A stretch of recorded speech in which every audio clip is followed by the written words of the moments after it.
नमस्कार दोस्तों।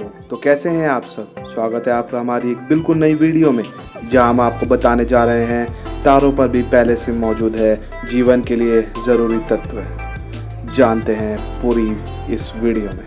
तो बिना टाइम खराब करे वीडियो करते शुरू। नई शोध से उस धारणा को तोड़ है जिसके मुताबिक जीवन के लिए ज़रूरी जटिल अणुओं कॉम्प्लेक्स मॉलिक्यूल्स की मौजूद के लिए तारों को गर्म वातावरण जरूरी है। पिछले कुछ समय से खगोल विज्ञान एस्ट्रोसाइंस के क्षेत्र में काफ़ी तेज़ी से काम हो रहा है। उन्नत किस्म के टेलीस्कोप अमेरिका, चीन सहित कई देशों के इस क्षेत्र के सक्रियता बढ़ी है। खगोलविदों को भी कई तरह की नई जानकारियां मिल रही हैं। उनकी पृथ्वी के बाहर जीवन की संभावनाओं की तलाश में कई उत्साहवर्धक जानकारियां मिल रही हैं। वहीं एक ताज़ा शोध के ये पता लगाया है कि जीवन की शुरुआत के लिए ज़रूरी जटिल ऑर्गेनिक अणु कॉम्प्लेक्स ऑर्गेनिक मॉलिक्यूल्स तारों से बनने से पहले भी मौजूद रहते हैं। यह एक अलग तरह का अध्ययन। आमतौर पर जब भी पृथ्वी के इतर जीवन की संभावनाओं की बात होती है तो लोगों का ध्यान उन ग्रहों पर जाता है जहां जीवन की अनुकूलता होना मुमकिन है। लेकिन ऐसे ग्रहों पर वे पदार्थ कैसे और कहां से आते हैं जो जीवन के लिए आवश्यक होते हैं। इस अध्ययन ने इसी पर प्रकाश डाला है। तो क्या पता लगा है शोध में, जानते हैं। पहले वैज्ञानिकों को लगता था कि जीवन के लिए आधारभूत या मूल जटिल ऑर्गेनिक अणु अंतरिक्ष में गैस की ठंडे बादल और धूल में कम मात्रा में होंगे।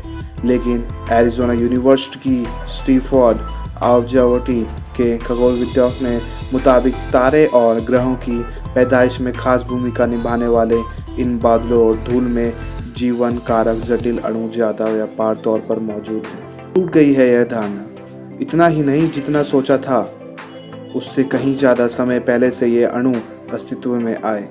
उससे भी पहले, लाखों साल पहले, जब तारों का निर्माण हुआ, ब्रह्मांड में शुरू हुआ था। शोधकर्ताओं की यह पड़ताल एस्ट्रोफिजिकल जर्नल में प्रकाशित हुई है। इस अध्ययन के नतीजे कई पुराने मतों को चुनौती दे रहे हैं। अब तक माना जाता था कि इन जटिल ऑर्गेनिक अणुओं को देखे जाने के लिए तारों में एक गर्म वातावरण जरूरी होता है, लेकिन इस अध्ययन में ऐसा नहीं पाया गया है। इस प्रकार के अणु तो तारे के बनने के पहले ही पाए जा रहे हैं। कौन सा अणुओं पर हुआ था अध्ययन, जानते हैं। इस अध्ययन में सबसे पहले शोधकर्ताओं ने दो जटिल अणुओं मिथेनॉल और एसिटाल्डिहाइड के संकेतों की अंतरिक्ष में उपस्थिति के बारे में जानने की कोशिश की। उन्होंने इन अणुओं को तारे के निर्माण वाली जगहों पर देखने की कोशिश की। आमतौर पर इन जगहों पर खगोलविदों का ध्यान नहीं जाता है। इन जगहों के शोधकर्ताओं ने प्री स्टेलर या स्टारलेस कोर कहा, क्योंकि अभी तक वहाँ कोई भी तारा नहीं है और वे ऐसी जगह हैं जहाँ ठंडी धूल और गैस है जो तारे और संभवत ग्रहों के बीच की तरह है। कौन से अंतरिक्ष क्षेत्र का शोधकर्ताओं ने अमेरिका टेक्सन को किट पीक स्थित एरिज़ोना रेडियो ऑब्जर्वेटरी के 12 मीटर डिश टेलीस्कोप का उपयोग किया। उन्होंने इस टेलीस्कोप की मदद से गैस और धूल वाले 31 स्टारलेस कोर का अध्ययन किया जो टॉरस मॉलिक्यूलर क्लाउड के इलाके में फैले थे। यह इलाका हमारी पृथ्वी से 440 प्रकाश वर्ष दूर है। हर कोर में इतना ज़्यादा फैला है कि उसमें एक ही कतार में एक के बाद हमारे 1000 सौरमंडल आ सकते हैं। तो इन सवालों के जवाब अब तक नहीं मिले हैं। शोधकर्ताओं का कहना है कि इस अध्ययन से उन्हें पता चला कि तारों और ग्रहों के बनने से भी पहले जीवन के लिए आवश्यक मूल ऑर्गेनिक रसायन इन गैसों और धूल में उपस्थित है। अभी तक वैज्ञानिक इससे पहले या तो जानते थे कि इस तरह के अणु अंतरिक्ष में मौजूद हैं, लेकिन वे कहाँ हैं, कैसे बनते हैं और ग्रहों की सतह तक कैसे पहुँचते हैं, इससे वे अनजान थे।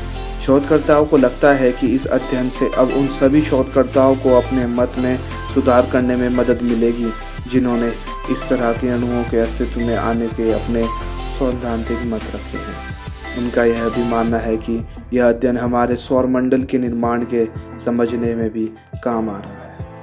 तो आपको हमारी वीडियो कैसी लगी कमेंट करके बताएं और वीडियो को लाइक करना ना भूलें।